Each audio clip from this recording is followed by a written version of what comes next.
and she has accepted we take all your comments, then she can react once, because some of them are comments that belong to us actually. Senator Kembu. Thank you very much, Madam Chair. First of all, I don't agree with those who are saying that this is just a proposal. And we should not question CRA. If they brought a good proposal, we'll applaud them. If they bring a bad proposal, we actually should even question their existence. So we should interrogate and dissect this proposal, because there's what we call institutional memory. For those who will come after, we'll have to follow the sentiment of the Senate. Madam Chair, I also want to note that this is one of the most important exercises that any Senate will carry. It happens once in 5 years. And if it happens once in 5 years, and you're living in times where some counties have been threatened with isolation, so this sharing of revenue should have that can you protect me, Madam Chair? We should have that at the back of our mind, Madam Chair. Point of order, Chair. That you discourage point of orders. Please allow me to speak. Let's allow him to finish. When you have your chance, yeah, you can respond. Yeah, you can respond then. Madam, what I'm trying to say, devolution came to cushion counties. From any executive government that would want to undermine a specific region. So when we are talking about this exercise, we have to have that at the back of our mind, that sometimes we can have a rogue government. So we have to make sure that every county is taken care of. Now, having said that, my question is, there is one parameter they call income distance. And Madam Chair, income distance, if you look at it, is more of the poverty index, Madam Chair, because they are basing it on gross county product per capita. And if they're doing that, I am aware they have based it or benchmarked it with Nairobi. So, yet counties are autonomous. How are you calling it a gross county product per capita based on the distance from your county to Nairobi, Madam Speaker? That is something that we need to interrogate, because counties are autonomous. Question number 2, the issue of land. If you look at the presentation that were given there, land in the third formula was 8%.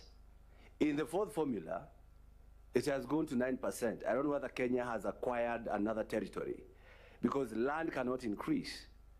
Why are we basing it on 9%?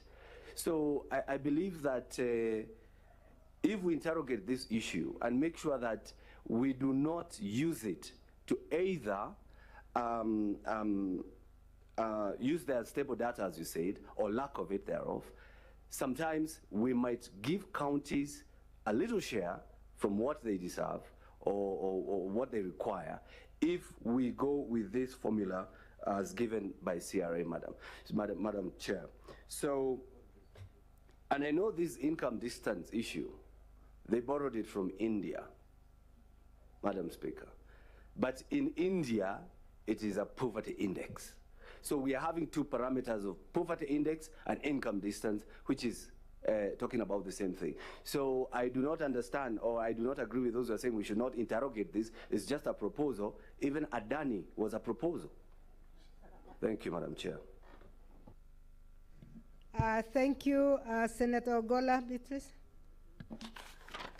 Thank you, Session Chair. My observation to the Chair, CRA, is that I'm amused that in this country we can say we lack data, especially when I look at the parameters on water and sanitation. I think that is not being honest, because we have engaged these sectors at particular times, and they're able to indicate the data of availability of these resources up to village levels. So the water secretary has at some point presented those data. How comes we have no data?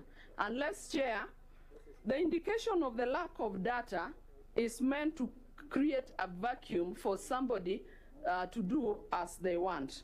And two, Madam Speaker, I want to get what is the take of CRA on this affirmative action. I know the Senate has voted against it, but I can say recently I was in Youre, and you could see that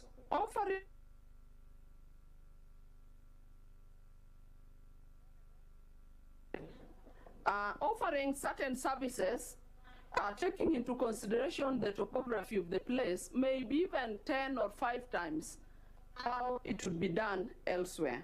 And then lastly, Madam Chair, I would like to get the take of CRA on incentive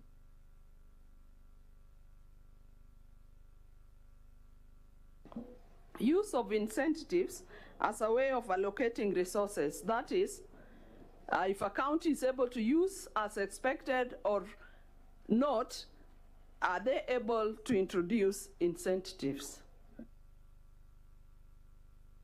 Thank you. Let me move to Senator Murango. Yes, I'll come back again this way. Asante sana mwenyekiti wa zamu. Kwanza sijui kama maswali ambayo tunauliza itakuwa na maana, kwa sababu nimesikia kwamba ripoti ishaletwa katika kamati, ama itakuwa ni kama kuchota maji na nyavu, kwa sababu ripoti kama imefika hata tunaosema hapa sijui kama ni ya maana. Lakini hebu niseme yangu ni moja tu. Mwenyekiti wa zamu, nasikia sasa wale maseneta ambao wanasikia kama wanapoteza pesa wanapinga, wale wanapata wanaunga mkono. Na unajua ni kweli, kwa sababu mwamba ngoma ngozi uvuta kwake. Lakini ningepeana tu story tu kidogo. Niseme ya kwamba kuna daktari moja aliambia mgonjwa wake kwamba anafaa kule akunywe maziwa, mayai na nyama ya ng'ombe na sausage ya nguruwe ndio aweze kupona. Ng'ombe akatoa maziwa akaenda, kuku akataka mayai akaenda, nguruwe wakambaki, kwa sababu ndio yule mgonjwa apate sausage lazima angekufa. Sisi na akina Sifuna ndio hawa sasa nguruwe ambao tunapoteza. Wale wengine kama Senator Regeo Marakwet ndio kuku, kwa sababu ni ndogo atage aende, Karungo akamuliwe aende. Kwa hivyo panapo kupoteza, mwenyekiti wa zamu, itakuwa ni ngumu sana hata tukiongea leo ama mwaka mzima. Asante sana. Thank you, Senator. Senator of Nyamira. Yeah, thank you, Madam Speaker. Those of us who are in the last Senate, this matter was very emotive. And the Governor for Mandera, we closed ranks to ensure that counties in northern Kenya were not denied resources. So as the chair of the Finance Committee, you should be the last person to pass or support a formula that is going to disadvantage some counties. That should never be supported by your committee, because we stood with counties from northeastern province, especially Mandela. And if I remember, they were losing 2 billion. You were losing 2 billion. But we stood with you because we wanted fairness. And the chair of CRA, if you read Article 2 or 3, the first parameter that should guide you is to ensure that counties are able to perform their functions. That should be the guiding. Whether you have a small county like Elgeyo Marakwet or Nyamira, or a big county like Nairobi, each county must be able to perform their functions. So if you bring a formula that is going to reduce money from some counties and you deny them the ability of performing their functions, then that's not a formula that should get the support of the Senate. And then there should be fairness, Madam Chair. You know, if you do a calculation between, just pick 4 counties. If you pick Garissa, Mandera, Wajir, Marsabit, the increase of 30 billion, these counties are disappearing with about 7 billion. An increase of 30 billion benefiting 4 counties only. I don't think that is fair. So we need a formula that, Senate is there to protect all counties, all governments. We are not yet to say, if Nyamira is getting, then I should not care about Kericho. No. We want to defend devolution. Then number 2, honorable senators, we have counties where governors have never cared to understand that fiscal responsibility, how you use money, is a factor that should be used in sharing resources under Article 2 or 3. We have counties that have never responded to invitations by a number of our committees.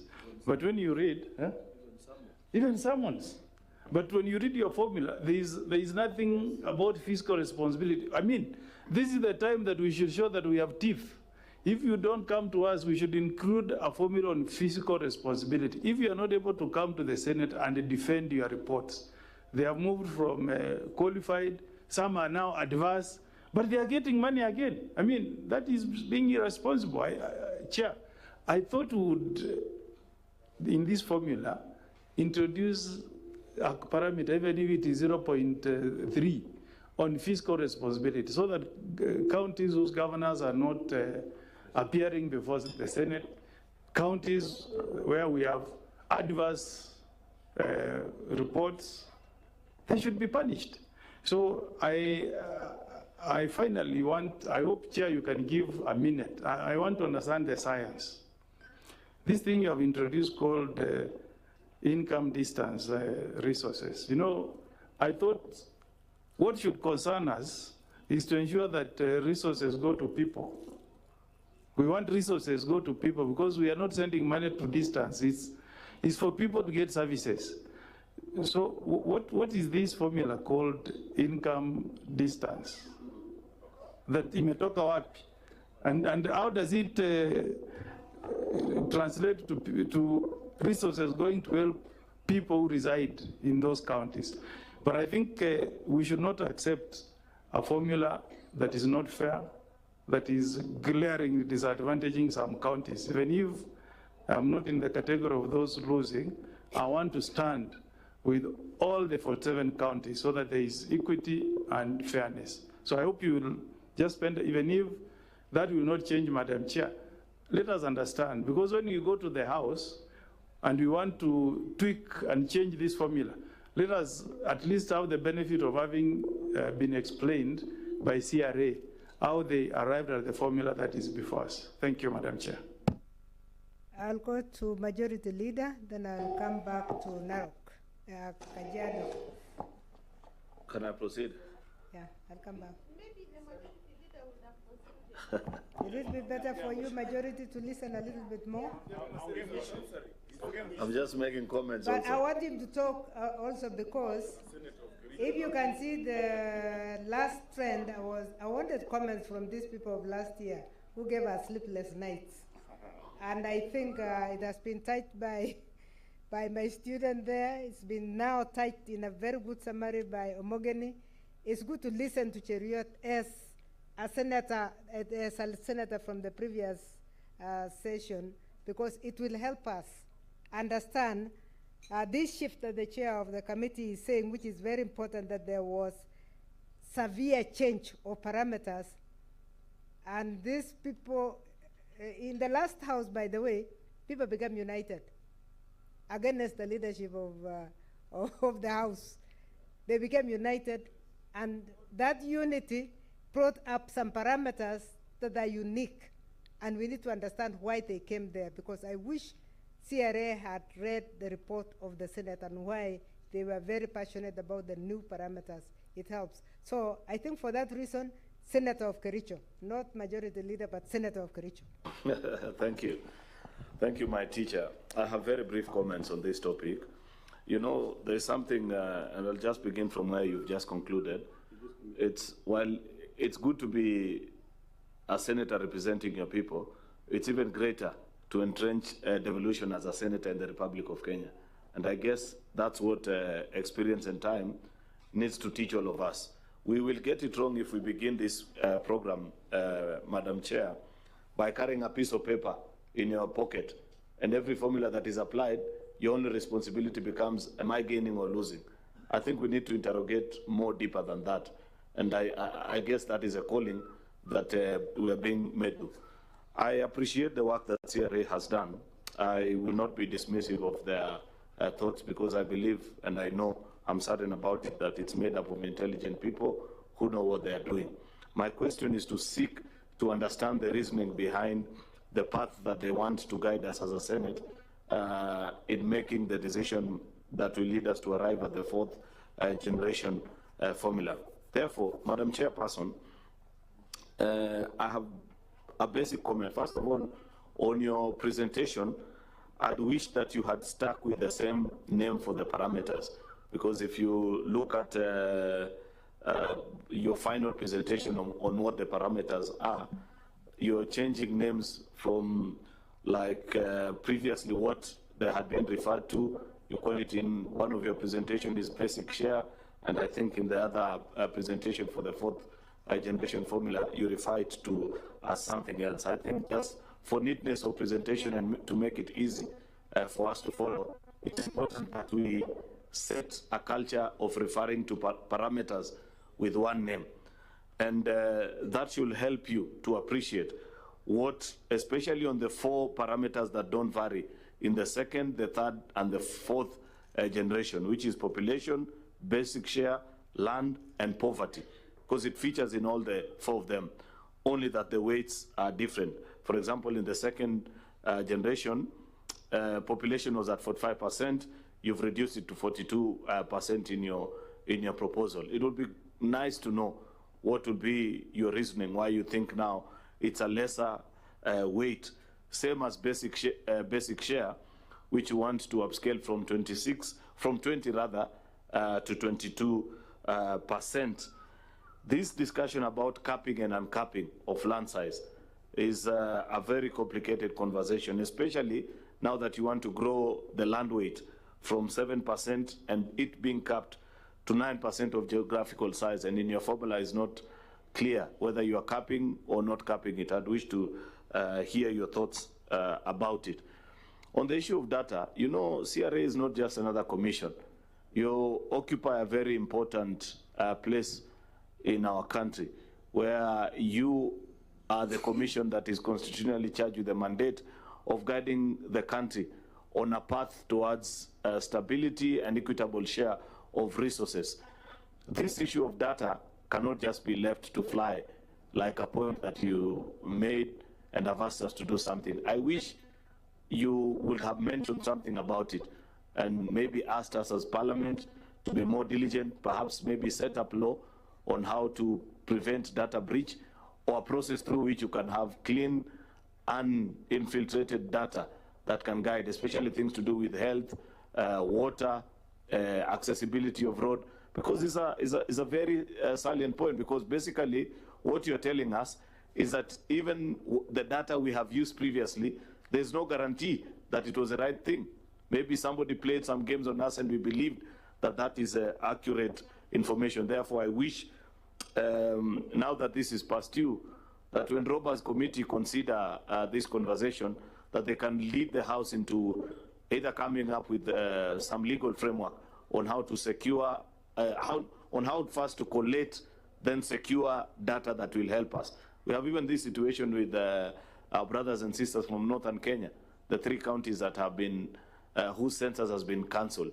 I guess you're speaking to the same point, and we'll have to make a decision eventually on what basis to do. Lastly, please help me, and I really beg as a leader, to understand and make sense of this animal you're calling income distance. I listened to you quite keenly when you're making your presentation, and up to now, I'm still struggling to understand, because I want to, by the time that I eventually make a decision alongside my colleagues, to know what is the thinking of this income distance. How was it achieved? There was something that you removed, and your explanation from your presentation I expect you to do better, Madam Chair. You say you removed fiscal effort and fiscal prudence because the Senate removed it last time. The reason we did it at that particular time of doing third generation is because it was so complicated, and you are trying to get even a simple point upon which you'd have more convergence of ideas and ensure that very few counties end up losing, if any must lose. But like Senator Okongo is saying, it's a constitutional doctrine. Article 203 I speaks of the need to incentivize counties to manage their resources better. I want to propose to Senator Roberts' committee that we must bring back that index of ensuring that the counties that manage their resources better are rewarded.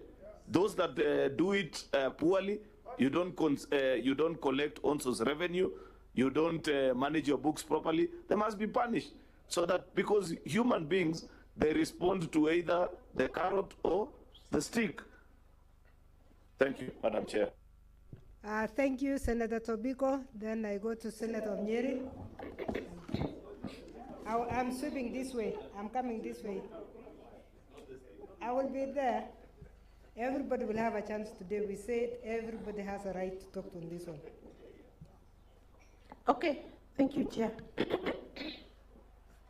Chair, whereas it's natural for everybody to try and pull, the rope towards their direction or the direction of their individual counties, Chair would want to, as much as possible, take a global view of all counties and what is fair, and in terms of distribution, and what is equitably reasonable for all counties, Madam Speaker.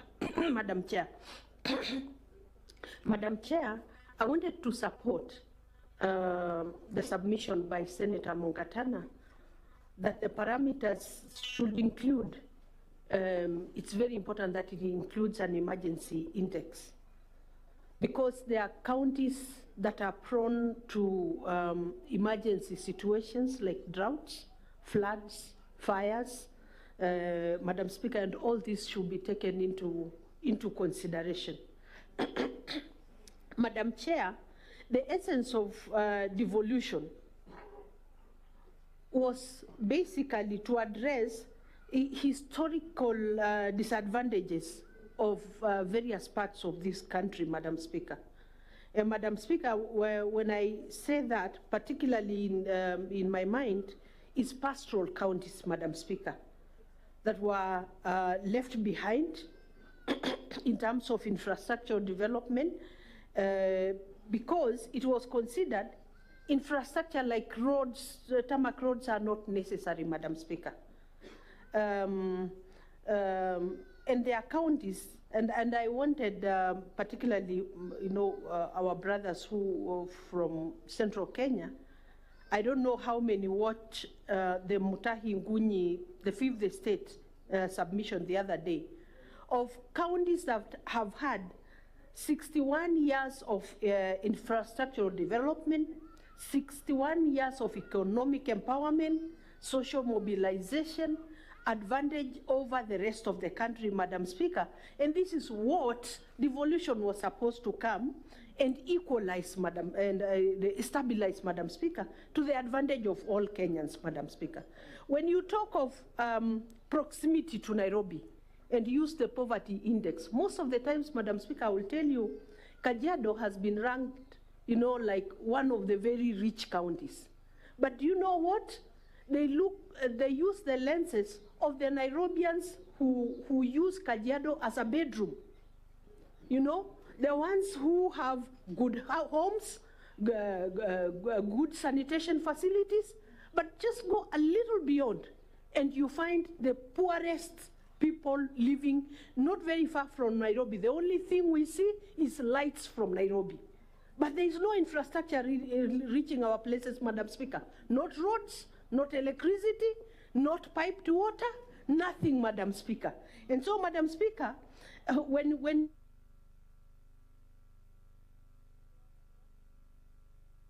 off and on? Yes. Madam Speaker, when the CRA talks of the income distance, maybe it's good for us to know this income distance, whether it is in terms of gross county product per capita, whether it's an income variance, or whether it's just distance.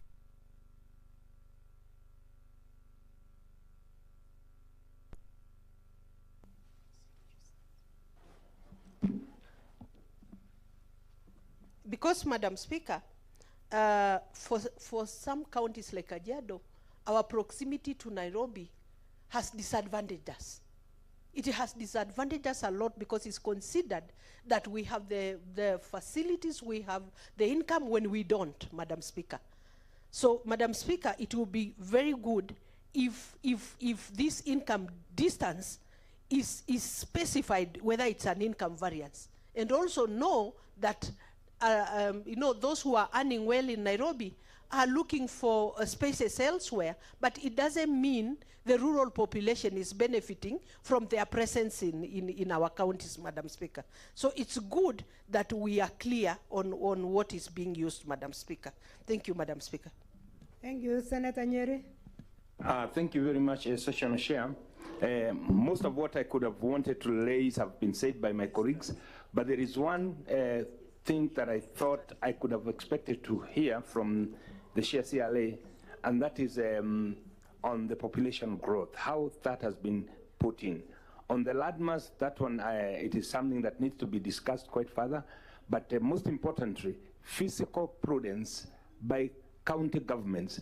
We must create an incentive for those who are able to generate a lot on their own source revenue, those who are quite accountable on the expenditure, but most importantly, also create a kind of a punishment index that will ensure that those county governments that are not prudent in their expenditure, those which have a lot of queries from the Auditor General, that are also made to answer for that. And that the only way that can be done is to ensure that, because this is also a political tool, if the governors are made to pay for their own unaccountability, then it will discourage more and moving forward. Because it is, of course, a question that we keep on asking ourselves. 10 years after devolution, what is it that can be shown by some counties? While others have done very, very well, there are some who have done very, very poorly, not because they don't get the resource allocation, but because there is a lot of misuse. And I think these are some of the issues, and I think Senator Roba, these are some of the issues that we must look at. We know we have governors who are supposed to appear before us, and they do not, because they don't think that the Senate is important. This is now the time to show them that physical prudence is important when it comes to the allocation. Thank you, Session Chair. Thank you, Senator of Taita Taveta. Yeah, thank you, Madam Chair. When we are doing the third basis of revenue sharing, we had agreed in principle that no county should lose money. No county should get less money than what they received in the previous year. That's what we agreed. In 2020, when we were doing the third basis, we were in a very unique situation because then the parameters were changing and the variables were changing. We were using 2019 census data, yet the previous year we were using the 2009 data, so we were in those problems. I think having agreed that no county should lose money, the second thing should be there are those very small counties that get very little money, making the counties almost not viable. The counties of Tharaka-Nithi, Taita Taveta, Elgeyo Marakwet, Lamu, Isiolo. There has to be a way of cushioning them. Maybe ring-fencing some little money to make sure that these counties get extra coins to make them more viable. Madam Speaker, I don't know how would, Madam Chair, I don't know how would do that, but there has to be a way of cushioning them and having them get slightly more money. And there should be a parameter, Madam Speaker, for those counties that are ravaged with human-wildlife conflict. I don't know how we'll do it, but it's really problematic because we get a lot of income from tourism as a result of wildlife. But in the parameters, there's nowhere where we put a parameter to cushion the counties of Kajiado, Taita Taveta, because they are ravaged by the issue of human-wildlife conflict, Madam Speaker. So that would be my submission, that let's look for a way of getting a parameter to cushion the areas and regions that face human-wildlife conflict. Number two, we need to cushion the counties that get very little money, making the counties almost unviable. Thank you, Madam Speaker. Chair. Thank you, Senator Mariam. Thank you, Madam Chair. Mine is, first I appreciate the work of Sierra.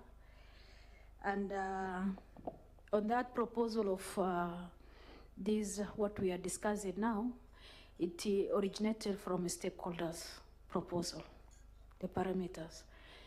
On that parameters, you have analyzed it, and one of them you have omitted is infrastructure needs, which is not there, which you have omitted. My question is this infrastructure needs you have omitted, is it the same as this income distance? Because distance means roads. So my opinion, I suggest that these are structural needs, because in our county we need structural roads like roads. So in that scenario, your parameters, you have omitted that the needs people have, and you put the income distance. So my question, my opinion, my suggestion is now if we can suggest on changing to the road infrastructure needs instead of income distance. That is all my opinion. Thank you. Senator, let me go to Senator Osotsi. Thank you, Session Chair. I think, as Honorable Sifuna has said, as ODM, we have taken a position that no county should lose money. That's our position. Whatever formula we come up with, no county should lose money. Having said that, I also want to support Senator Mogeni and I think Senator Wamatangi position that even as we push to send more money to our counties, we should not forget a very important thing, which is fiscal responsibility. I am looking at the counties which have gained money, and where I sit as the chair of CPIC, and Senator Kajwang also agrees with me, those are the counties where corruption thrives. So I think as a Senate, even as we push hard to send more money to our counties, we must also ensure that fiscal responsibility is one of the factors that we are going to consider in this formula. Lastly, I also represent a small county, and I want to congratulate CRA. For the first time, this challenge of small counties has been taken care of by CRA, only that it's too little. And I think it's integrated in the equal share. That's why the equal share has gone up by only 2%. I think we need to look at this matter critically, because it is becoming unviable to sustain the small counties. For example, in my county, they have a budget, development budget of less than 700 million. What can you do with that? Even CDF from the 5 constituencies combined, they have more money than the governor. So I think as we think about monies to our counties, as we ensure that no county loses, we must also help those small counties so that they are sustainable, because they all inherited the same staff establishment as big counties. And it's so difficult to run a small county, especially if you are in close proximity to a county that gets a higher allocation. For example, Vihiga County is proximity to Kakamega County. They think the governor is not working. But because the governor is not able to do the same things that Kakamega can do with their large allocation they get from the exchequer. So I think, colleagues, we would be making an appeal to you to also think about the small counties, as Senator Overgeo Marakweta said, because this is not sustainable. Thank you. I'll go to Senator Oburu.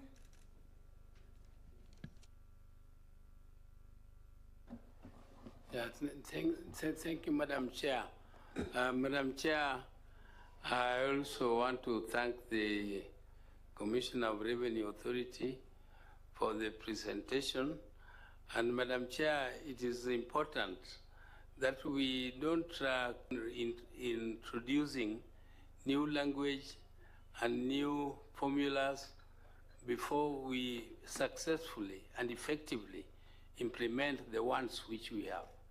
For instance, this equalization fund, when it was presented to us last year, I was quite concerned that the CRA was recommending allocations to some counties which don't deserve that fund at all. And yet that fund has a time limit. It is not a forever fund which is going to be incorporated in our budgets forever. It was meant to address the issue of inequality in allocations, in development, which was as a historical injustice meted out to some counties, particularly the ones in northern parts of our country. And this money was specifically meant to bring equality in development. And when the formula is presented to us, and even the counties you see benefiting from the fund, they are not actually the ones which should benefit from the fund, some of them.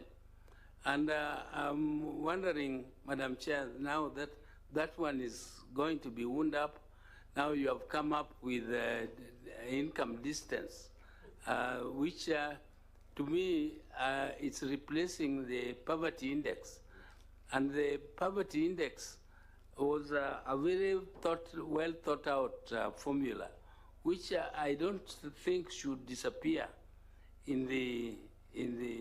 it should disappear and replaced by a language which we have not weighed very well, which we don't understand, which is applicable in other jurisdictions. But in our country, it is coming up as a new concept. I don't know whether it is exactly replacing both poverty. There's food poverty and absolute poverty, and this county poverty index and so on. So together taken, why don't you even rationalize that poverty index instead of introducing another language which is confusing? So, Madam Chair, I hope that the equalization fund is going to be used to take care so that no county loses on this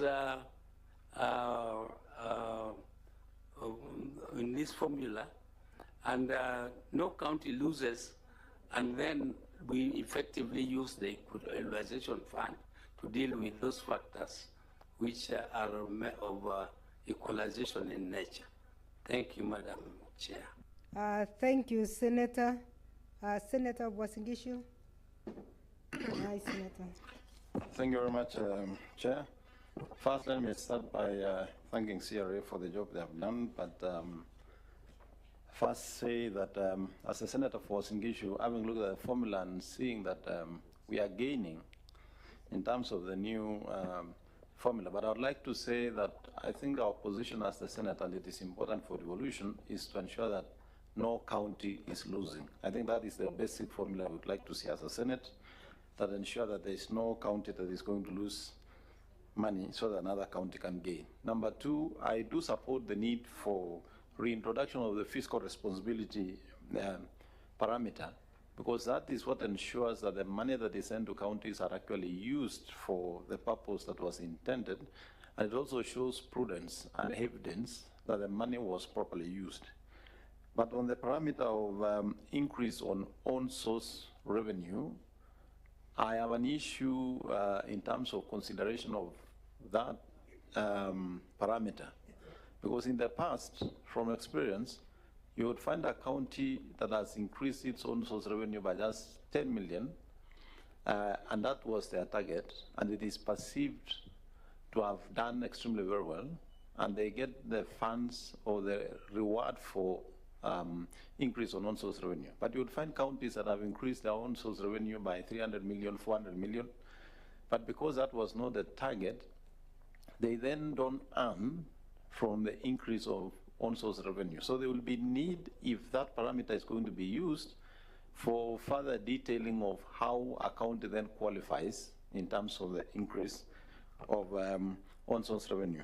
Finally, on the issue of small counties like my neighbor Elgeyo Marakwet County, and I think of other counties like Lamu and others, Madam Speaker, in my view, I think as a Senate, and for purposes of making sure devolution works in all parts of the country, and knowing very well that there was a very good reason as to why those counties had to exist, however small they are, that then I would suggest that there will be need to review the equitable share from the current figure to probably every county should get an equal share of at least 6 billion. The rest of the money then can be applied to the formulas and the parameters that are part of the current formula. Finally, I would, well, I know CRA is not the right entity to ask, but maybe any one of us, probably the chair of lands or the chair of security will tell us whether counties like Migori, Lamu, where do the boundary of Lamu County lie? Does it lie in the international boundary in the waters of Kenya, or just the land? Because so that when you are considering the mass of the county, I think then Lamu, the boundary of Lamu should be to the farthest of the sea where the boundary of Kenya is, because that should be also considered as part of Lamu, so that the formula can also effectively apply. And for Migori, it should be somewhere in Lake Victoria. And so I know that might not be serious, but if somebody could have some information, probably it will be useful to also know. Thank you. Thank you, Senator. Honorable Senators, we still have 2 topics, and I don't want us to take long, but the final person is going to be the DS.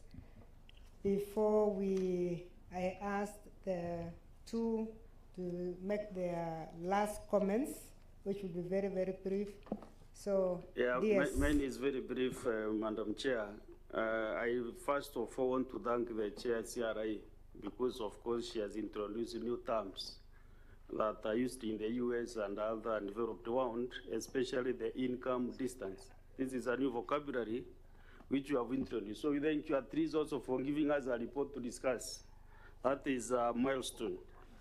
I was very happy when you presented and you said there is no county which you lose, because that is the spirit of our Senate and the spirit of devolution. But when you computed your simulations on a projected figure and ambitions of 417 billion, myself I asked myself so many questions. Where do we get the 417 billion?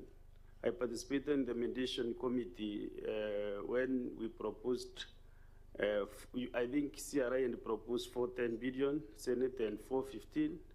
So I participated in the mediation committee when we brought it to 400 billion. Later on, it went again back to 387. So in principle, I will also support a position that no county should lose even a coin. It's better we fight for more allocation from the treasury, so that we get more allocation even up to 400 billion, so that every county at least can have an additional income. I want to slightly differ with the senators who are suggesting that we punish counties because of misappropriation of governance, those with audit queries, those with the poor absorption of development funds. When we slash money going to the county, we are not punishing the governor. We are punishing the population, the community living in that county. Therefore, Senate has been given another power under Article 181. So when a rogue governor is brought to the Senate, we have not agreed as a Senate that this governor out of 67 or 47 delegations should keep this governor out of office. We should differ on other interests. Therefore, I think we are preaching water and taking wine. I would love to see a governor who is brought to the Senate, and then we agree, all of us, that all the 47 delegations, let this governor go home so that that county can proceed. We have cases that have been brought to the Senate, but cutting budgets for the counties because of mismanagement, it is the long thing that the Senate should do. The Senate should do their oversight and make sure that they use the Article 96 of the Constitution so that these people can be able to get their discipline. I also would like to see one day maybe the Committee on CPAC and the CPIC give us a rank on the performance of the governors. Because there's opinion polls which are released every, I think, 2 months, 3 months. There are so many companies which release opinion polls. And the counties which misappropriate more, the governors are ranked from number 1 to 5. Like Kakamega is always number 1 in the opinion polls, Kakamega and governor. And when the senator is in Kakamega, usually makes a lot of noise, like indeed the last 2 weeks when the president was in Kakamega. So I think if CPIC and CPAC can be giving us an analytical data, including even actually the control of budget, actually she knows which county absorbs better, which one does not, the development funds. Also the Auditor General, Office of the Auditor General, because they interrogate audited accounts of the counties. These are the people, the offices, which should be giving us the opportunity to interrogate all these issues. I'm happy that Senator Mgatana mentioned that there are specific issues, especially in counties, in Lamu, Taita Taveta, because of OneDrive, and also, which is this, Tana River counties. These counties should be looked at in a different way, Madam Chair, and a formula to be adopted, because even our county mayor, for example, we have a lot of cases on human-OneDrive conflict. I think you can see there is an elephant which chased a person yesterday in Meru, and it killed that guy instantly yesterday. So these cases are always there. KWS has failed. If this money can be left even at the county level, at the county treasury, so that every county can sort its own issues. If it's Taveta, which has historical issues since I was a member of parliament in 2013, there are compensations which are still not effected. So, Madam Chair, thank you for the opportunity to interrogate your report. And don't feel discouraged. This topic is very emotive because it touches on the counties and the politics mixed together. So don't feel discouraged, and your commissioners. Endeleeni kufanyia Wakenya kazi vivyo hivyo mnafanya. Asante sana. Thank you very much, DS. You have given a very good summary of quite a number of issues that have come up. Honorable Senators, we are now at the tail end. This topic is one of the most important ones. We do it only once in 5 years, and it's very important that fairness, as I said at the beginning, is not only seen, is not only done, but it's also seen to be done. The chair of CRA, we have given you a lot of issues, and I think it started from the changes that were made on the parameters. And we want to hear your comments, very brief comments, because I think we are still going to have another session. The committee will be calling for another session also. In the last one, we actually had 2 or 3 times with the CRA. I think we had about 3 meetings with CRA. So this is only the first time when the document is being exposed to the honorable senators, and it should not discourage, because we worked on it for 3 times before actually we did. So I'll be expecting the chair of the committee to give us a way forward from moving from here. But because I don't think we are going to answer all the 25 senators who have participated, we would really expect you to clarify where there was need for clarification. The main issue is the changes in parameters, changes also in the titles that have been used, because if you shift names, it goes with some values are lost, some values are retained. So we would like you to make comments on that one. But I still think the Senate recommendations of the third formula would be very useful. If you are going to give more feedback to the committee, please look at that one, because by the time the senator said 50% should be implemented as per the second formula, it was extremely serious, because members were feeling that there was too much shift. So I want you to make your comments now, and then we'll allow the chair of the committee to make to give us a way forward as a committee. Otherwise, members, you have done a great job. I think everybody has explained. I don't know whether we managed to capture the essence of the table. Senator Alwale, do you still have a comment on the table that you want to highlight? Because when the table came, but you had an issue on the formula that came out. If you can mention that, it can also go into records. By the way, everything we are doing is being recorded so that the next meeting will be better than today. Thank you. Thank you, Chair, for that brief opportunity.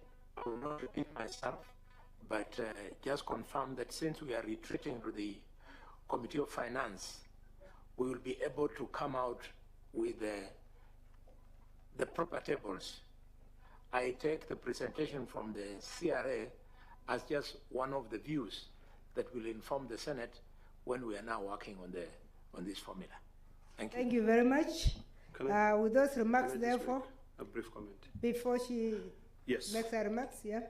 Actually, after she makes her remarks. Yes, Sorry. I think yours is after she makes. So, just one point. Because I challenged the issue of income distance, I would like to repeat that much as I was informed by the fact that there are no states in Kenya, but even if we wanted to use that parallel to apply to counties, we run a very dangerous risk. A county like Kajiado, for example, because of its proximity to Nairobi, will not enjoy anything.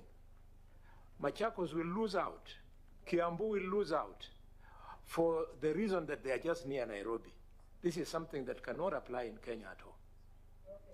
I think one of the questions was for her to explain exactly what it is.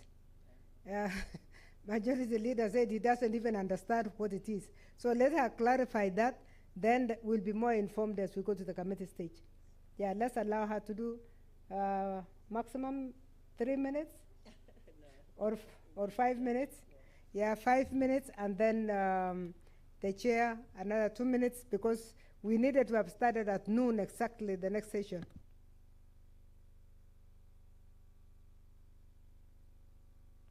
Thank you, Professor. You know, for you, you are able to quickly summarize things into 1-2 minutes, given your background. But let me start by just saying that this formula is not a budgetary tool. It is an allocation tool. What do we mean by that? That we allocate resources to counties and they decide how they are going to utilize them. Whether they'll put the money in health, they decide the percentage. Whether they'll put the money in agriculture, they decide the percentage, because ultimately their budgets are still approved by the county assembly. So it's not a budgetary tool for us. It's a tool to ensure the counties get resources and they share them out to their respective areas of priority. I want to quickly request I want to start with the director because we were told to be scientific. She will give you the scientific explanation of income distance. And just for clarity, Director, please start coming forward. Or you will respond from there? I thought it would be better here. I think you better come forward. It is not the distance in kilometers, as you will see. It is not the distance in kilometers. So Kajiado, be assured, being a neighbor to Nairobi, you are not a victim. Thank you, Madam Chair CRA and Honorable Senators. We appreciate your comments. I could give an explanation of a definition basically of what is income distance. It is not proximity to Nairobi. Article 203 requires the Commission to consider developmental gaps and income or inequalities or disparities among counties. We have a measure called our national GDP. So if you want to know between Kenya, Uganda, Tanzania, and the US, which is the most developed country, you look at the country's GDP per capita. Now, the Kenya National Bureau of Statistics has calculated the GDP, which is the gross national product for Kenya. The Kenya National Bureau has gone ahead and calculated and releases every year the county GDP, gross county product. So if you want to know which county is the least developed, then you use the GDP of that county. And that is what the Commission is using. What is the GDP of Mandera, Wajir, Nairobi, or Kajiado? It is not proximity from Nairobi. We're asking ourselves, what is this county's GDP?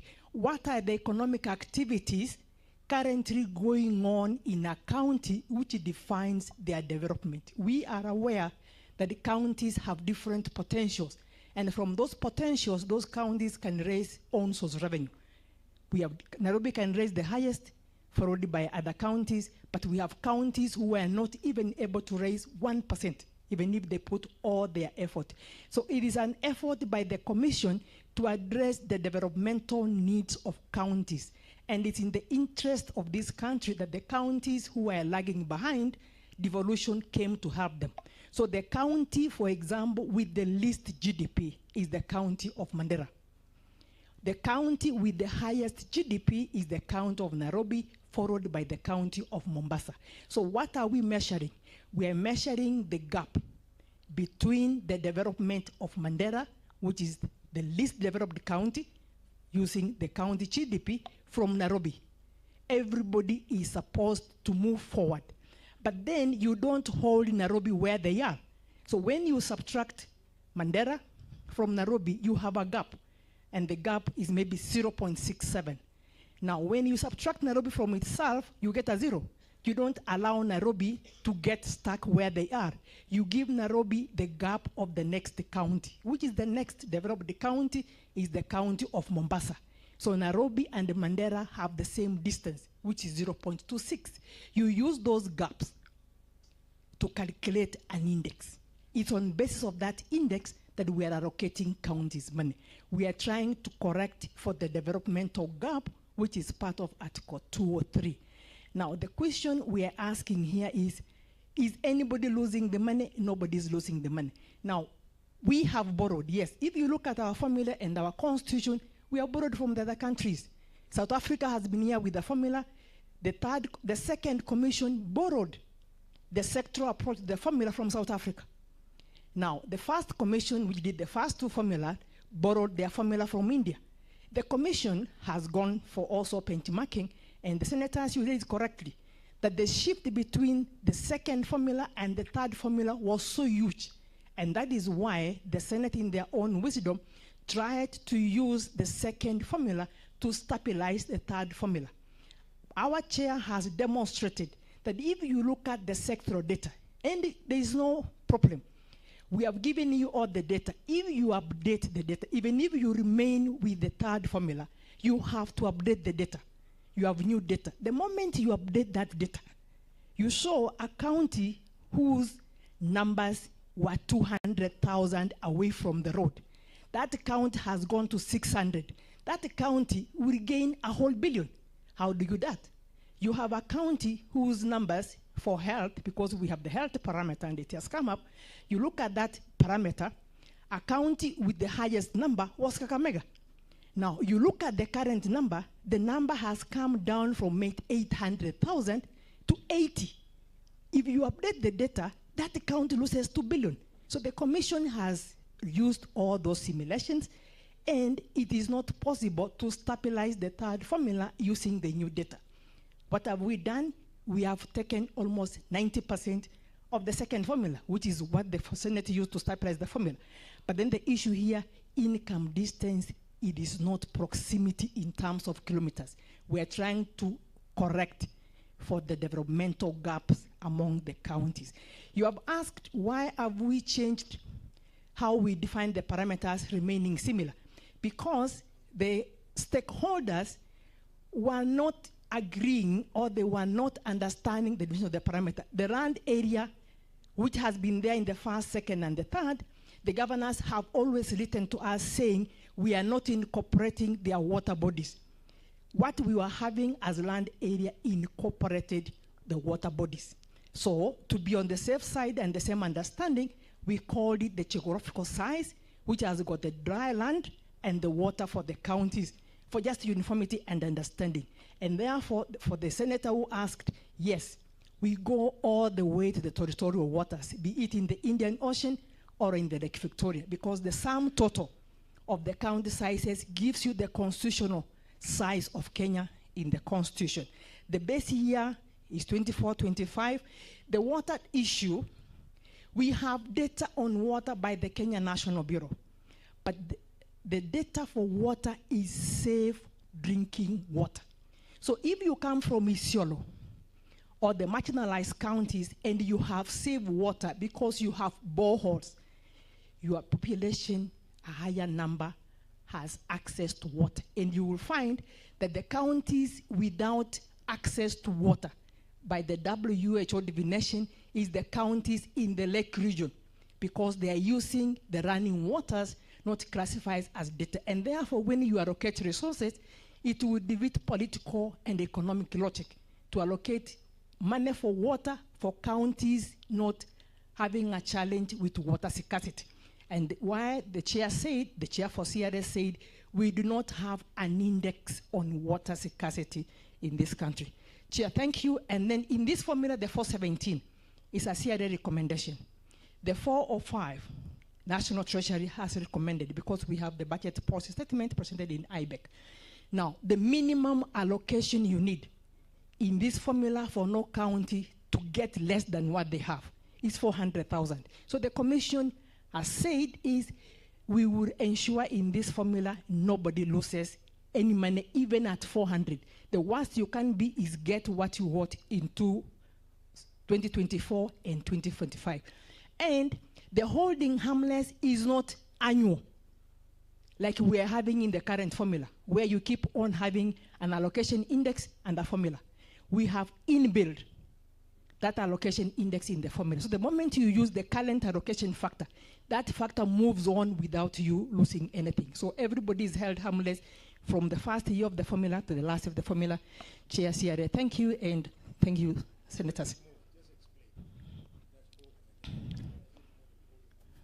Senator Kakamega, what she's clearly saying is that once we hold you harmless, you are maybe, let's say, at 200,000, and last year you were at 250. Once we hold you harmless, we restore you back to 250 once. And then going forward, that becomes your minimum. So next year, when the sharing of vertical is done, you will not get less than the 250. You continue getting more. So you will never go below once we hold you harmless now. Maybe, Chair, what I may add, let's use the example of Mandela. For several parameters, when you simulate whichever formula, even the previous one, in the third formula, it was the county with the highest 2 billion you continue revenue recall, so you because will of the never go population below issue between once 2009 and 2019. The same happens with the formula. Let's use the example formula. So then, for several parameters, simulation, When you Mandera has simulate negative whichever 200, formula, Kakamega even has the negative previous 1.4 in the third formula. What It was happens the at that county level? with the highest You 2 billion return revenue report. to Mandera Because 2 of the billion, population, you you return return to to Kakamega Kakamega 1.4 billion. The same You happens return whether it's to 1.2 formula billion or this proxy now, formula. whoever So gained, then when and you say, for run the example, simulation, Elgeyo Marakwet Mandela gained has negative 400, 200, Kakamega so has Elgeyo negative Marakwet 1.4. will have the What additional happens at 400, that level? but You you return return to Kakamega the to Mandela 2 1.4 billion, and to you Mandela 2 return to billion. Kakamega You create 1.4 an billion. index at You that return to level Kilifi with 1.2 everybody billion. not losing. Now, That is whoever the gained, index and which, say, for for example, example, Elgeyo Elgeyo Marakwet Marakwet gained gained 400 losses. So Elgeyo Marakwet index will have the additional 400, but you Thank you. restore to Kakamega the 1.4 and to Mandela 2 billion. You create Give an me index more at that 2 level more with minutes. everybody not In losing. one of those That is minutes, the index I'd like which to will share request the revenues going chairperson forward. of So the nobody Revenue loses Allocation with Committee. the index when it's I already think there are in. some clarifications Thank you. you'd want to make. And Thank as she you. comes Please. forward, give me 2 more standing minutes. there. 2 more minutes. In Senator one of those Wambua, minutes, you I'd like asked, to request the is chairperson it a of the commission Revenue decision? Allocation Committee. Indeed, I think there are some clarifications It is a you'd want to commission make. decision. And as she The- comes the- forward, or commissioners if who are she's here standing there are the ones who Senator are Wambua, you in asked, charge of that subcommittee. is it a commission decision? The Revenue Allocation Indeed, Committee. it is. The other It is a commissioners commission would have been here, decision. but we have some The commissioners who are here with are other the ones activities who at are in It charge is of that a commission subcommittee, decision. the Revenue That I Allocation assure you. Committee. The other Noted. commissioners would have been here, but we have some who Proceed. are engaging 1 minute. With the other activities at Utali. It is a commission decision. You That I introduce assure you. yourself, because when Noted. the others introduced you, were You not can there. use the other microphone. 1 minute. The mobile one. You introduce yourself, because when the others introduced you, were You not there. can use the other microphone. Thank you, The mobile one. Chair. I'm Fatuma Gedi, Commissioner Revenue Allocation. Thank you, Chair. I'm Fatuma Revenue Allocation Committee. Commissioner Revenue Allocation. Chair, I am the chair of First Revenue Allocation Committee. To thank the senators for asking questions. First of all, I want to take the opportunity to thank the senators, but as for asking questions. And it is their right. As you have demonstrated, Chair, as you have demonstrated, we the commissioners, we are here to correct historical injustice. We the commissioners, we are here to correct historical injustice and discrimination. To have everybody, just and that is what we have presented. To have Chair. Everybody on board, and that is what we have presented, Chair. The reason why we have moved away from sectoral, you've again demonstrated moved away from sectoral, you've again demonstrated. So again, I want to plead with the senators in the House, plead with the senators in the House, follow up with KNBS, so that this country can have reliable data. That is where the problem is. For of course, right now, no county is losing. But just to respond to few queries, the counties that have gained, there's some counties that have gained. And we've noted that if we are to be fair, they were unfairly benefited from the third formula. So as commission, we do not want to sit and do the same mistake. We want to correct what we have done. For land area moved from 8 and population 42. Honorable senators, the population in the third formula was duplicating all the parameters. Health, agriculture, poverty, it's a number of poor people. So again, you have to balance this country. And again, the other challenge was the small counties. Right now, in our formula, the biggest beneficiaries are the small counties. Like Vihiga, Tarakanidi, Elgeyo Marakwet, those who have been really crying for additional allocation. So, Chair, mine is just honorable senators that the powers with you. Ours is just to look at, but let's look at the entire country. They're the half and they're the half. So let's balance all that and we move forward together. Thank you, Ravakedi.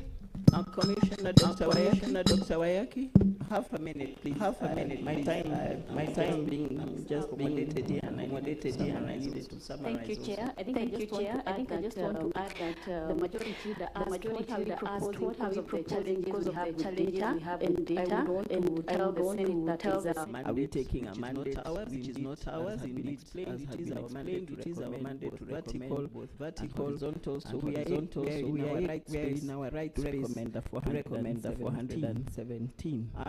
Tana River, yes, Senator, we do agree with you. We discussed it at length. What we do with counties that face disasters. We learned in India that they set aside a fund, which is there annually, because we know these disasters will take. And even the senator who indicated about the special problems that other counties have. Yes, indeed. We thought this would fall under our recommendation way forward, because we think it is indeed very important, because we're not able to secure ways and means of ensuring that is set up. So that is set up. So that is we are going to recommend. Senator Narok, what is the best thing to get more resources? We need your support. We need the higher support. We really need to ensure that we bake that cake, and we need to support the national government in doing that. Senator Embu, Senator Machakos, as we told you, you are not losing. No one is losing. Senator Eddy wanted to know the efforts of CRA and the issue of GCP. It has been said here clearly, we deal with a county gross product which has already been developed. So by the time it is being given, we are picking it, it has already factored all those factors you were talking about. On the issue of geographical size, it has come out clearly, yes indeed. It includes the territorial waters, it's not just the land.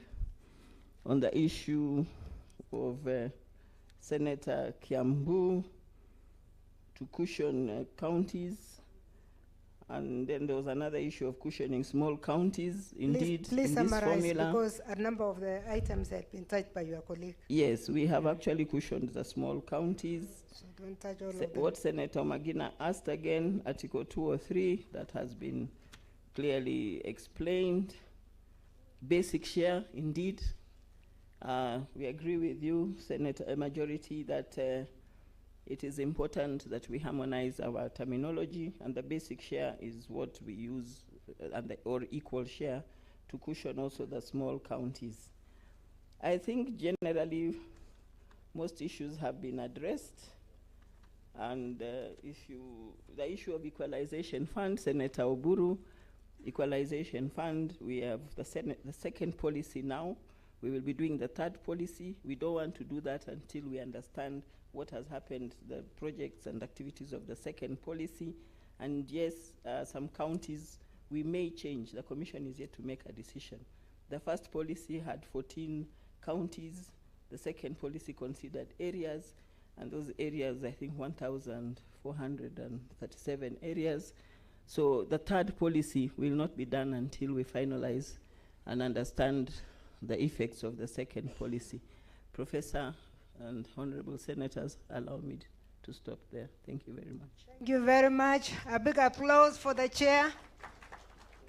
Okay, as the chair of the committee comes to give his last word, there was a request that Senator Kina makes a short proposal. Yeah, thank you, Madam Chair.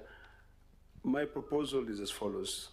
Given the history of the last parliament and what we did to be able to get consensus, I think the way forward should be that before this CRA report is tabled to Parliament, because once it's tabled in Parliament, it will be committed to the committee. So my suggestion is that the majority and the minority side should constitute a broader team to be able to work with the committee so that we can seek this consensus, because we don't have time. Because what I'm seeing is that this will come, and based on experience, it will be defeated. And we may end up having to vote maybe 10 or 20 times for this thing again. So to be able to ensure that we deal with time as the way forward is that the committee should put together all these suggestions, the recommendations made by CRA, and then we come up with a consensus that will be able to go through Senate. That's my way forward. Thank you. I would like to ask the chair to bear that in mind when he has his 3 minutes, because all we want from you, Chair, is a way forward.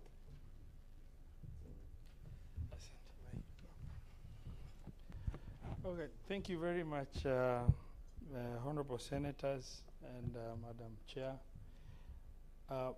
Since I had made some disclaimer at the beginning of the engagement, the proposal by Senator Lekina will, I'll just request the honorable senators, if it's acceptable, we adapt it. You know, it's just thinking in the line of making our work ahead a bit easier by expanding the consultative forum between the committee and the House in a way that will make it more all-inclusive.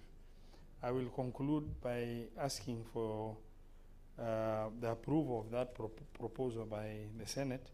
But let me say, in the third generation formula, because of the controversy and about 12 times voting, and the Senate was sharply divided.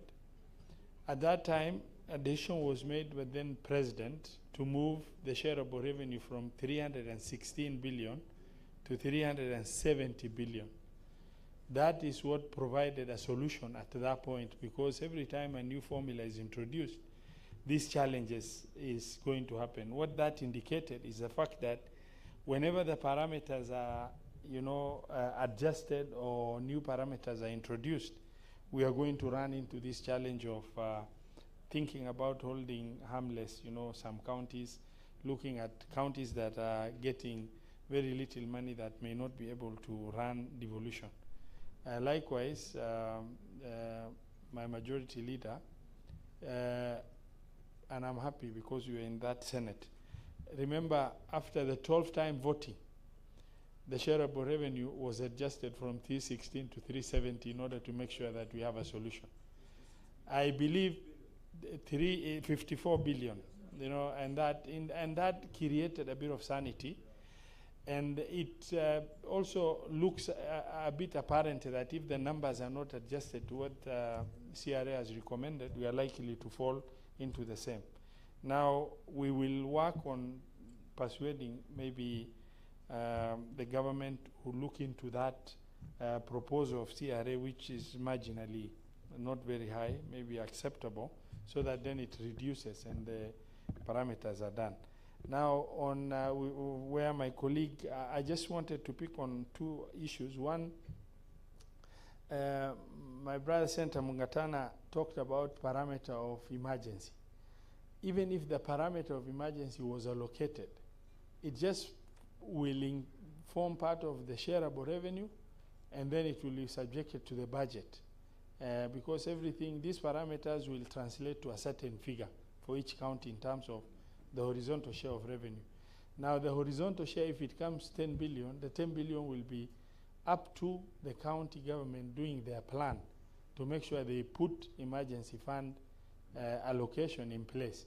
So if it is factored in, or it is not factored in, it makes no difference. It just requires the prudence of the county governments to be able to make sure that they have that emergency planning.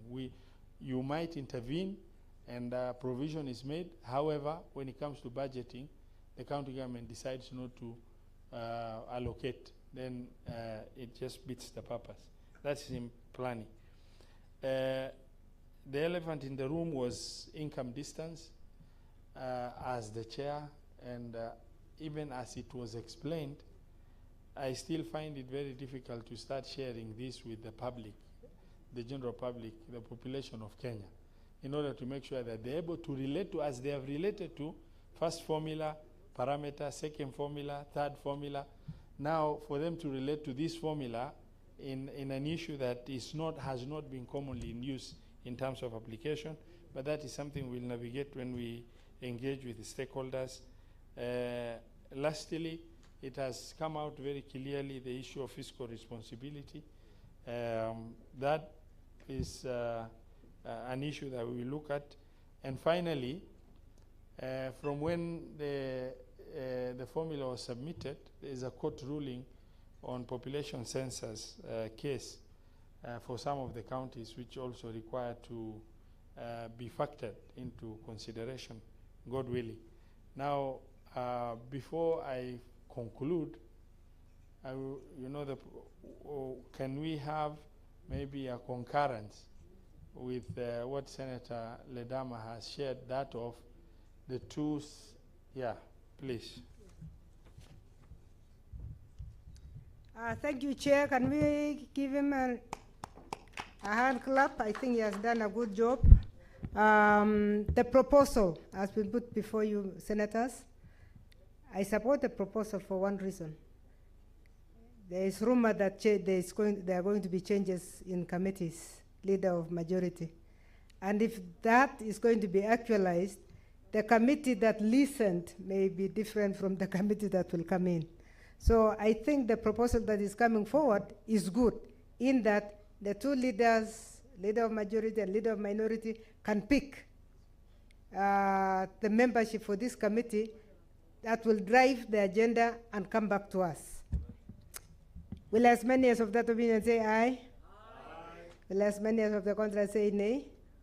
I normally shouldn't say that in front of the DS, but he has smiled, so I think he's okay with it.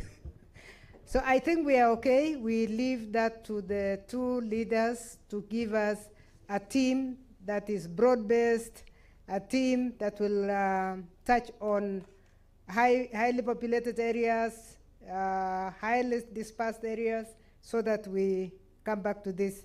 I think that will make things much better than in the last session.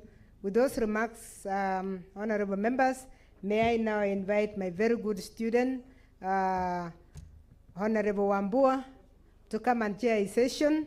I know we have eaten into your session because this session was a very, very serious one. May we thank them again. My panel was extremely good and they have persisted for almost 2 hours. Thank you. Thank you.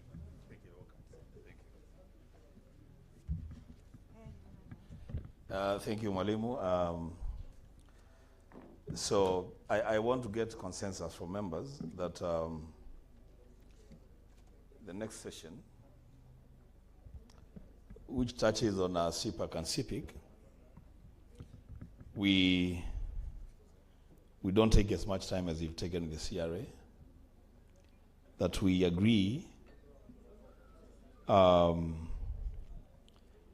do it in less than 1 hour. Is that okay?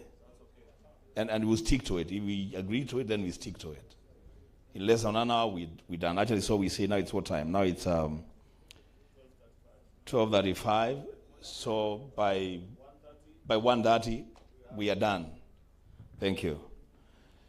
So, honorable members and our guests today, I want to right away invite to the stage the chairperson of the Senate County Public Accounts Committee, Senator Moses Kajwang. He's a titled man, the CBS. Simpigie makofi huyu jamaa akikuja kwa. And I also want to invite to the stage the chairperson of the Senate County Public Investments and Special Funds Committee, CPIC, Senator Godfrey Ososi. Again, a titled man, CBS. Pigia makofi here.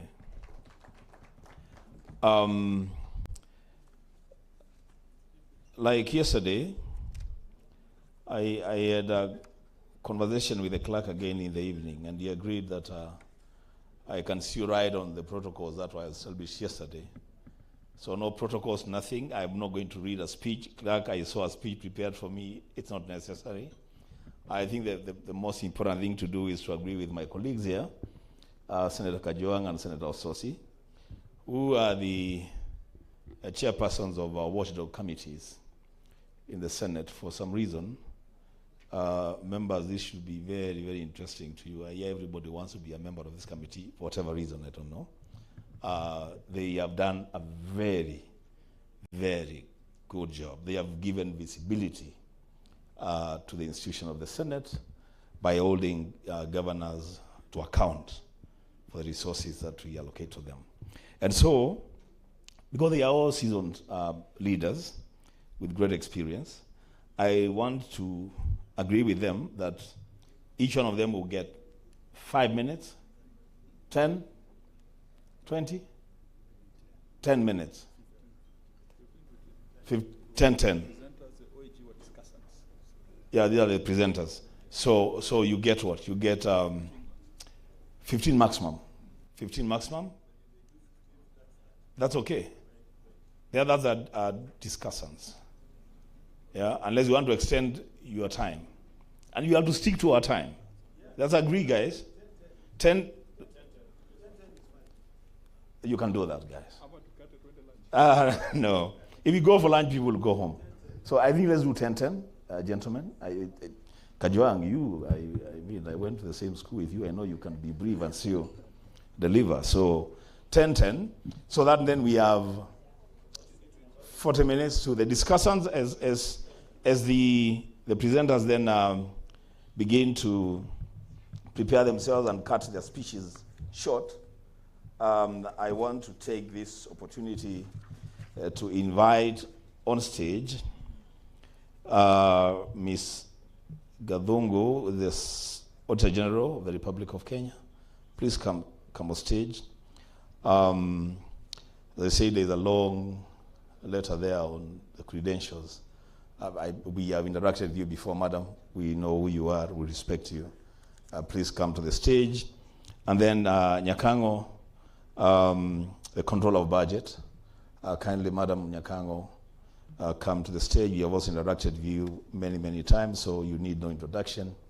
Just come to the stage, and we will ask Senator Ososi to take the stage first, make his presentation, followed by Senator Kajuang in quick succession, after which then we'll invite the discussants, and we'll be done. And good people, we must stick to what we have agreed on. 1 hour will be done. I will make sure it happens. Thank you.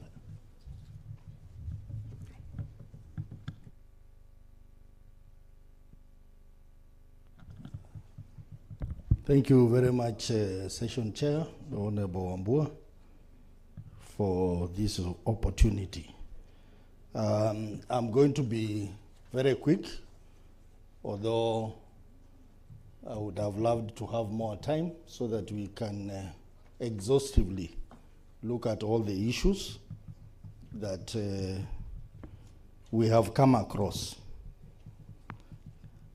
Let me start by thanking the last Senate for the very important decision they made of splitting the larger CPIC committee into 2 committees, the committee of CPAC and the committee of CPIC. I think that decision has come out so well because we used to have a huge backlog of audit reports, particularly for county entities. And that this is, in this session, this particular Senate, this is when the committee of CPIC started its work. So we are only about 2.5 years old, but within this period we have done quite a lot.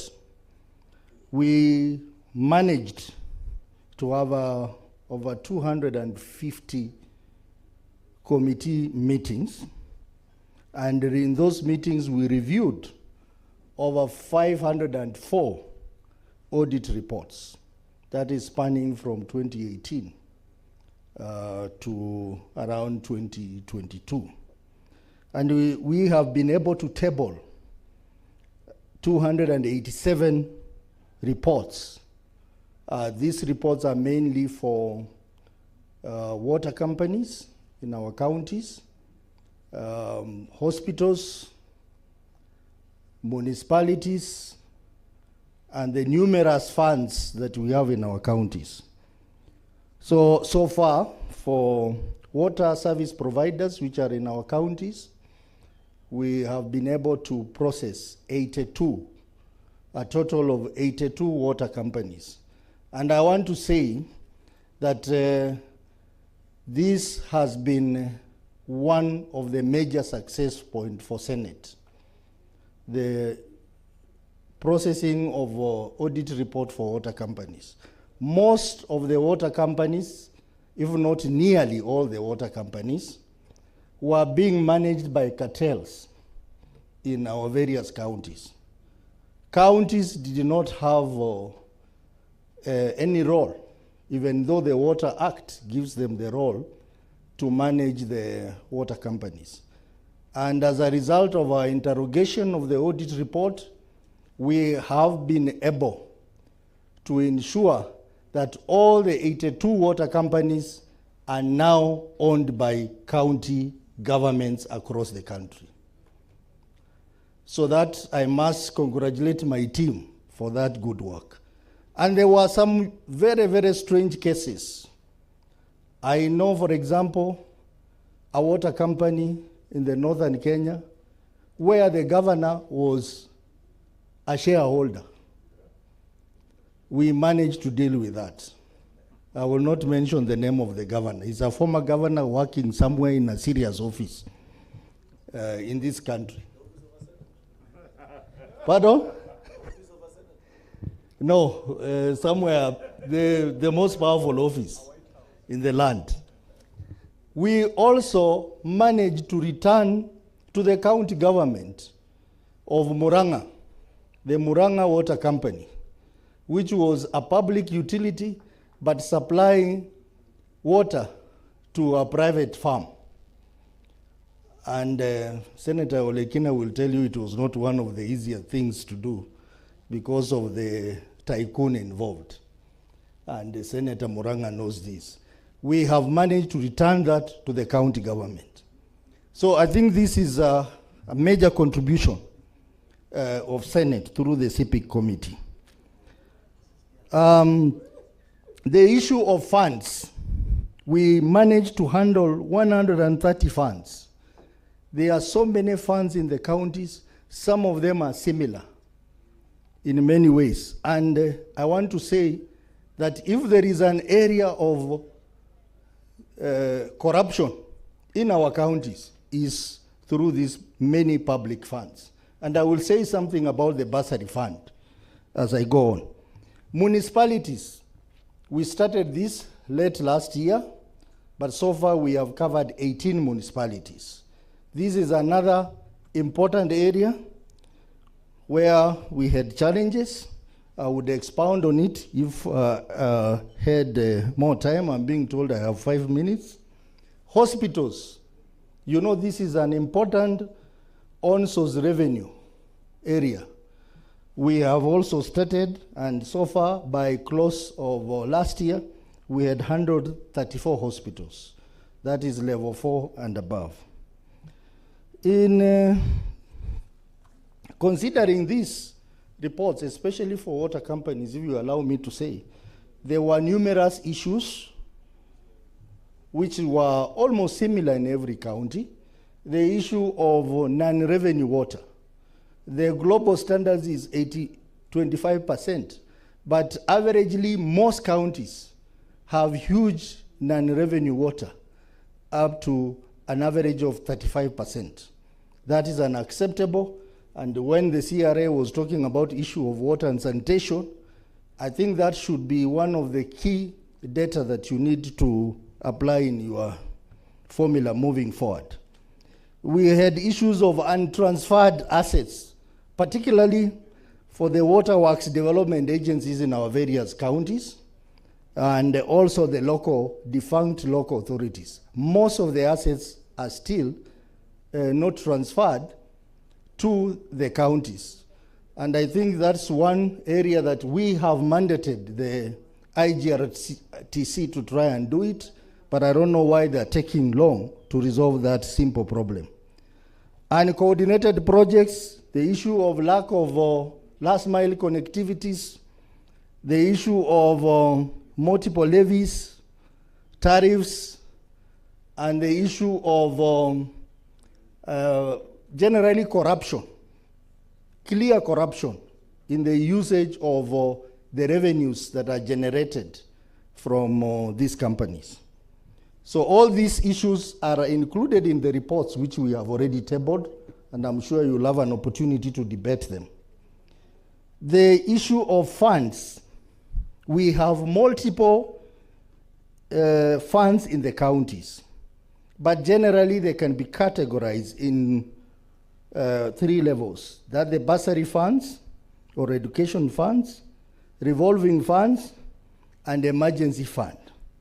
The bursary fund, this is important because the discussion started yesterday. And I'm happy that control of budget is taking some action. The control of budget is represented in our committees.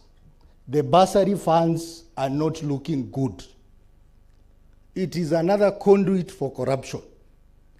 Most of the counties, there are governance issues in the way they utilize bursary fund. We have issues of lack of documentation. I know a county like Bungoma County, which spent over 800 million shillings on bursaries, and there was no documentation at all. At all. We have issues of lack of legislation in the counties to support the bursary fund. We have issues of bursaries being given to same students, but from different wards. So all this is in our reports. Get time to read the reports which we have tabled. But one of the recommendations we have made is the Senate should consider abolishing these bursary funds. And the reason is, apart from it being illegal, is that the other devolved functions, I'm told my time is up, the other devolved functions are suffering. The ECDs, the vocational training centers are underfunded. So, my colleagues, we have to think through. But then, we gave them an option that if we really want to continue giving bursary funds, then there must be an intergovernmental agreement with the national government. Most of these bursary funds do not have that. Revolving funds, there are also quite a number in our counties where counties have given out loans. And these loans are not, they're non-performing. Most of the money have not been recovered. Non-adherence to approved procedures, it is just that some of these funds were used as a campaign tool, where money was just given. The scenario is that during election year is when more money is given out to different groups. So this is a problem. Emergency fund, again, we have challenges. All these honorable members, we have done reports which we have tabled. I'm sure you'll have an opportunity to debate them. Issues of hospitals, again, hospitals lack operational, financial, and functional autonomy. And we realize that if Senate continues with the oversight on hospital reports, we'll begin to see an increase in on-source revenue in those hospitals, because some of the hospitals, money is collected and it just disappears like that. But with this increased oversight, we'll begin to see a lot of changes. Lack of accounting and auditing requirements, lack of internal controls in the hospitals is a major issue, especially the issue of how they manage the drugs. nearly all the hospitals have an issue with expired drugs. How do drugs expire? They expire because the doctors or the medical staff prescribe drugs to be bought in chemists around the hospital. So the drugs which are in the hospital are now utilized, they end up being expired drugs, and many other reasons. Quickly, municipalities also, we have looked at their reports and we have tabled the reports. Is one key area of on-source revenue that if there is enhanced governance through the CPIC committee, then we'll begin to see an increase in shareable revenue. We have made recommendations of what needs to be done in all those entities. You will have an opportunity to look at. But let me also talk about the challenges, which is very important, and the threats. We have a challenge on frequent postponement of meetings. It is very difficult to have meetings approved, especially with counties which have accountability problems. For example, Isiolo County. This Isiolo County, I think Honorable Majority Leader and Honorable Minority Leader and the Whip, something has to be done about it. The governor of this county is rogue. We have not even been able to successfully do a meeting with him. So the issue of postponement of meetings is an issue, and we may think about making amendments to Powers and Privileges Act so that summons or invitation by the oversight committees are taken seriously. The issue of witnesses appearing without proper responses, it's common. And the other major challenge is the court ruling.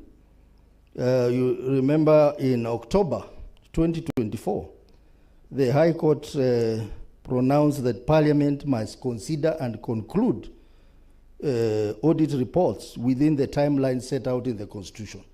That's 3 months. And then the issue of limited capacity of the assemblies. So as I said, there's quite a lot of issues that we can discuss as far as public investments are concerned. But I think as we go on, we'll have an opportunity to interrogate the reports that we have tabled. And you will have to make a decision on some of the recommendations, far-reaching recommendations we have made.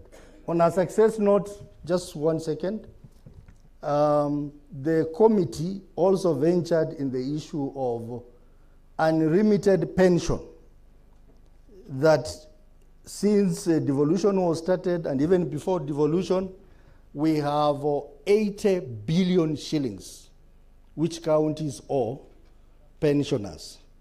I am happy that we took up this matter and the National Treasury gazetted a task force which is almost completing its work.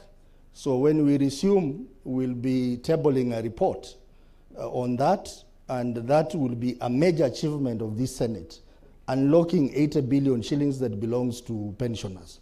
Thank you very much, and we will be discussing in the discussion part. Thank you, honorable members. You've done a good job, but you've overspent your time by more than 7 minutes. Let's agree. The next presenter, Senator Kajwang, when you've done 5 minutes, I'll notify you, and then when your time is up, I'll notify you. Don't have to stand behind a senator to conclude their submission. I thank you, Karim. Thank you, Senator Wambua. My reputation is that I usually take longer than 10 minutes, but now I am forced to do this within 10 minutes.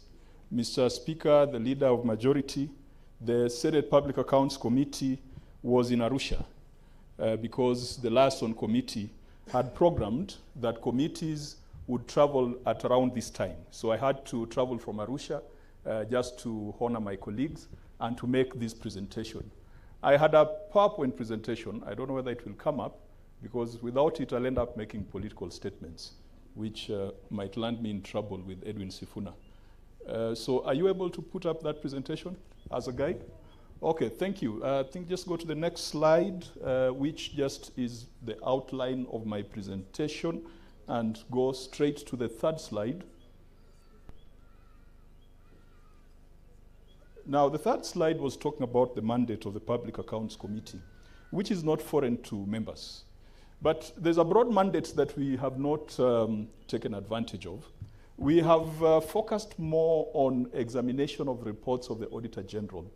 But you see the first mandate, that is the standing order, to exercise oversight over national revenue allocated to county governments.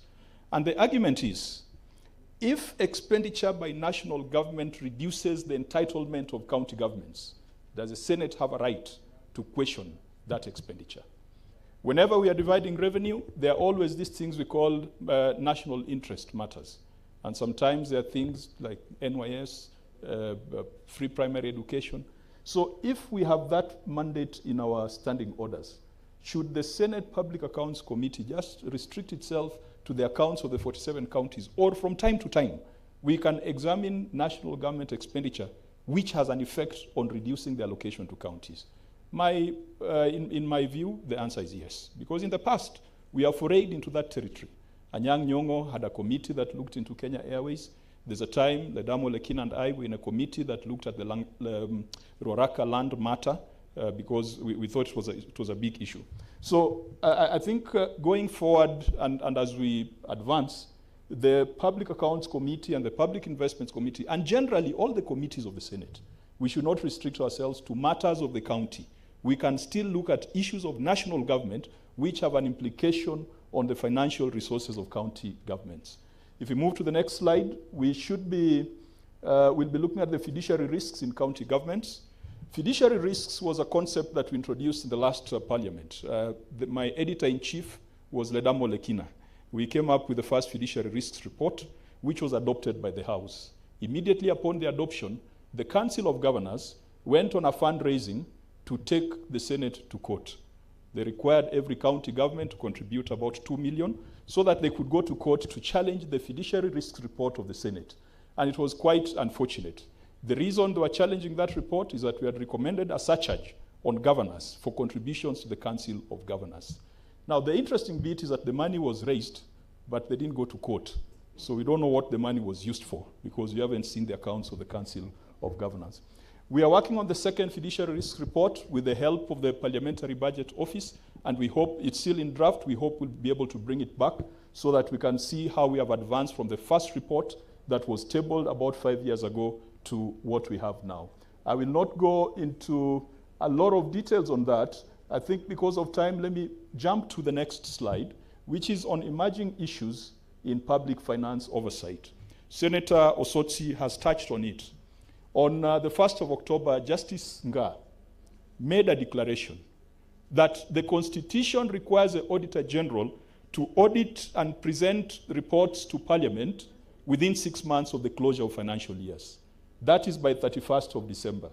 I have information that on the 31st of December 2024, for the first time, the Auditor General brought all reports to Parliament. Those reports are before Parliament. Now, the challenge is the Senate has only 3 months to consider those reports. And Justice Nga said that the provisions in the Constitution are mandatory and must be complied with.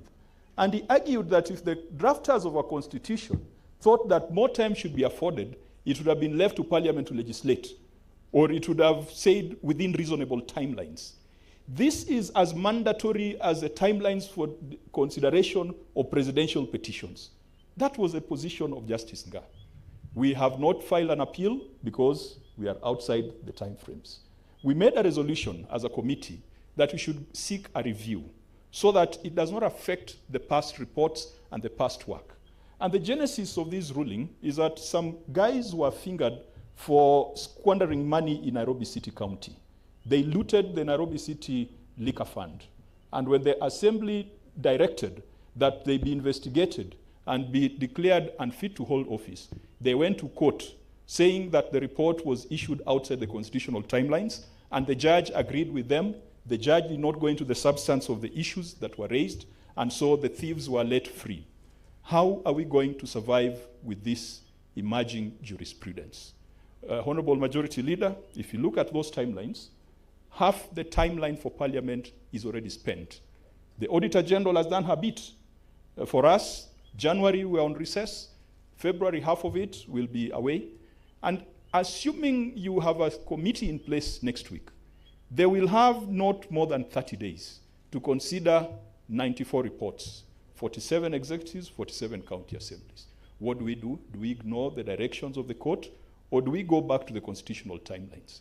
Good practice is to comply with the constitutional timelines.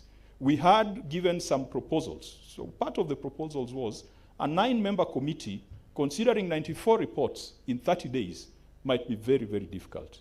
Part of the proposals was perhaps expand the size of the committee so that the committee can process business through subcommittees. Another proposal was to establish an additional committee, the same way Senator Sossi's committee has decongested the backlog that was there. Perhaps have a separate committee for county assemblies, or have 2 committees that then would have some random allocation. It's the only way we can be able to beat that constitutional timeline. Now, please click on that objections link, because governors have been taken through this ruling, and the last meeting we had... objection being raised is... The last meeting we had was a Governor Kisi. He came with a battalion of lawyers. Of course, Senator Nyonka is in my committee, so you can you can imagine the environment that was in that meeting. And the Governor Kisi came and argued on this basis that we had called him outside timelines, and therefore we were wasting his time. He definitely left a very deflated man once we are done with him. But the other governors are going to do the same thing. What Governor Simbarati did was just a precursor to what other governors are going to do. You invite a governor for 2023, he'll tell you, go to Justice Jairus Nga's ruling. I think moving faster, the matter seems to have come to attention when the timelines for appeal was exhausted. And we had made a resolution to go for a review, and I don't know whether that has been filed, but my committee made that resolution. Next slide before Senator Wambua bumps me off stage. Yeah, so that's what I'm saying. Those are the timelines, and we must abide by the Constitution. If we can consider presidential petitions in that number of days, then why should it take forever to consider audit reports? I agree with the Justice Jairus Nga ruling. My only reservation is he should have allowed some transition for us to deal with the backlog, so that going forward, we are able to meet that target. Moving on to the next. Now, giving effect to Senate recommendations, I think this is where the frustration is, that we always feel like we are making a lot of noise, but there's nothing that comes out of it. I'm happy, Madam OAG, I've seen the reports, a summary of the reports that you have brought before us. No county executive has a disclaimer, none has an adverse opinion, all the 47 are qualified, and there's none with an unqualified opinion. As per our fiduciary risk report and our template, a county that has a disclaimer, we should not even be discussing. We should not even be allowing them to continue receiving funds. We should direct, or we should request, unfortunately, it is a preserve of the National Treasury, the Secretary of the National Treasury, to initiate the process of stoppage of funds. In South Africa, which has roughly similar arrangements to us, the provincial system, if a county or a municipality has a disclaimer or adverse, it is handed over to the national government for management and recovery and administration. In our case, you go to Kitui, they have a disclaimer, the records have been burnt, so there's no way of reconstructing evidence, but the county still continues receiving resources. And I think that's where there's been a failure in linking financial reporting to financial incentives. And when I listened to CRA in the morning, I was not very happy when CRA said that they dropped the fiscal responsibility index because Senate had made that decision. CRA, it is your constitutional mandate. It is there in your job description in the Constitution matters of fiscal responsibility, matters of revenue optimization. I wish that in your advice, you would have come and told us, let's put in some 2%, so that if there's a county that has an unqualified opinion, we can reward good financial management and good financial reporting. Because for now, governors don't care, because that financial report is not linked to any incentive. So I think these are some of the things that we'll be injecting when we'll be considering the report before the Finance Committee. As I conclude, my next slide. So we've had headlines like those. Graft Lord nailed, 40 big fish next. Now, graft investigations in counties tend to be very slow, but when the politics demands, they are very hyped. I hear rumors that the Governor Bomet has been arrested today. You saw what happened to Marsabit. Marsabit appeared before my committee. We challenged them to account for 8 billion. That was the total allocation for the financial year. The media picked it, put up a headline that Marsabit has stolen 8 billion. And then the next week, EACC made a very dramatic arrest of the governor, the current governor and the former governor. Now the question is, how far has that matter progressed? It has gone cold turkey. The DPP has frustrated prosecutions. In this particular case, the DPP had made a move to withdraw the case. In the Obado matter, I think the DPP did the same thing. In the Kidero matter, I think the DPP did the same thing. We need to ensure that we have strong and proper synergies between the various agencies. In the next slide, please. And I've said, just like in Nigeria, I think Nigerians are also frustrated with their governors. Even them, it took them a decade to bring a former governor to book. Now, I know that the governor for, that was Samburu, actually his prosecution began after the Senate had visited the county. I recall we descended in that county on 3 choppers. Senator Lelegwe is not here, he would have confirmed that. And then a week later, we saw the EACC start to do things. I think we need a multi-agency approach. The question has been who should lead the multi-agency. Should it be EACC? Should it be DCI? We have varying degrees of disappointment with them. DCI investigating a fire in Migori, they cleared the county. EACC, you know, they run after things depending on the politics of the day. I've said we need a sticks and carrots approach.